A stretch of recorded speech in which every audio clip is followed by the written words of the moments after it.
Salut à tous, j'espère que vous allez bien. Moi ça va très bien, je suis contente de vous retrouver aujourd'hui parce qu'on va parler de l'Empire de César, un jeu dans l'univers d'Astérix et Obélix qui m'a énormément plu.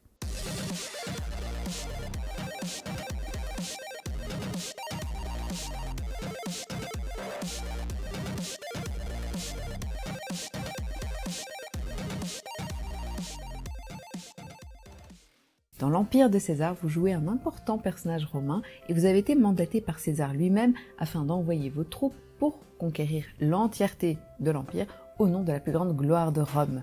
Pour conquérir l'Empire, vous aurez à votre disposition des troupes que vous allez pouvoir disperser entre les différentes villes. Lorsque vous déployez vos troupes, vous pouvez partir soit de Rome, soit d'une ville déjà construite. Quand vous partez de Rome, vous vous connectez jusqu'à une prochaine ville, vous récupérez le blason et la ressource qui est dessus. Quand vous partez d'une ville déjà construite, vous allez donner un point de victoire à chacune des troupes qui se trouvent derrière vous, y compris les vôtres. Donc vous donnez des points de victoire à vous et à vos adversaires.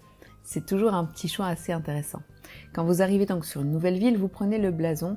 Comme je l'ai dit, il y a une certaine valeur dessus. Donc les blasons ont une valeur qui va de 1 à 8 et ils sont surtout organisés par région. Seul le blason de la valeur la plus haute de toute une région vous donnera des points de victoire. Par contre, la petite ressource que vous avez collectée dessus, considérez que c'est une spécialité locale. Donc vous avez des olives, du vin, des émeraudes, du jambon et ainsi de suite.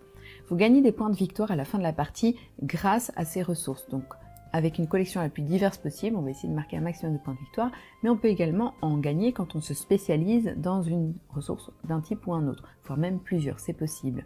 Si par exemple j'ai 3 jambons, je gagne 10 points de victoire, ce qui est quand même pas mal.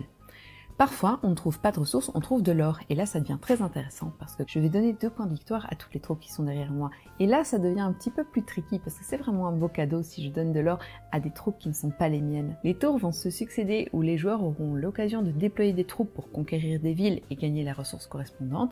Et puis, quand toutes les villes auront été conquises, à ce moment-là, c'est la fin de la partie. On compte des points de victoire, donc on additionne ceux qu'on aura gagnés tout au long de la partie en plaçant des routes, en donnant des points à toutes les unités derrière soi, plus les points de ville, donc la plus haute ville d'une certaine région vous donnera des points, et puis vos collections, que ce soit les collections de petites spécialités locales ou les collections d'or qui donnent aussi pas mal de points de victoire. Comme vous le voyez, c'est un jeu qui a l'air très simple et c'est vrai qu'il n'est pas du tout compliqué à comprendre. Par contre, ce serait un tort de penser qu'il manque de subtilité pour autant, bien au contraire. En fait, ça va être toujours systématiquement un choix un peu cornélien de savoir à quel moment je vais pouvoir déployer mes troupes pour aller chercher cet objet dans cette ville que je convoite tellement qui va me permettre d'agrandir ma collection, de faire plein de points de victoire. Est-ce que en plaçant mes unités à tel endroit, je risque de donner plein de points à mon adversaire? C'est toujours un petit peu tricky. Et puis il y a ces collections d'or qui rapportent vraiment beaucoup de points de victoire, mais quand on se connecte à une ville qui donne de l'or, bah finalement on rince tous ceux qui sont derrière. Donc finalement, c'est toujours une question de choix. C'est un petit peu un feeling de jeu presque comme un aventurier du rail. Et je comprends, il y a pas mal de gens qui font la comparaison parce que le fait de connecter des villes. Mais finalement, ça s'arrête là. C'est simplement en termes d'accessibilité. On est face à quelque chose qui est éminemment familial, extrêmement agréable à jouer. On a aussi un côté beaucoup plus contrôle où on va pouvoir savoir exactement ce qu'on fait, à quel moment. Il n'y a pas de surprise, il n'y a pas d'objectif caché, tout est ouvert, tout est révélé.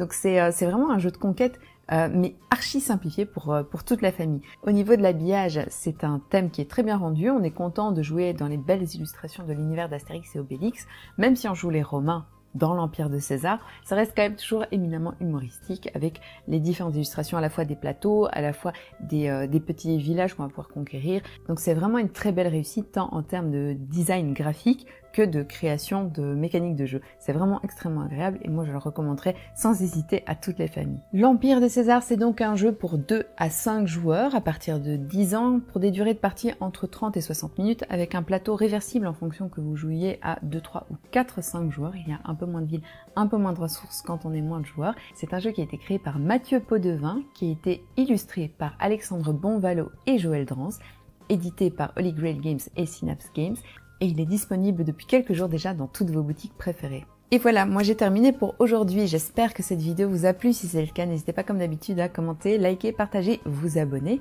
Et sinon, moi je vous fais des bisous et je vous dis à la prochaine. Salut!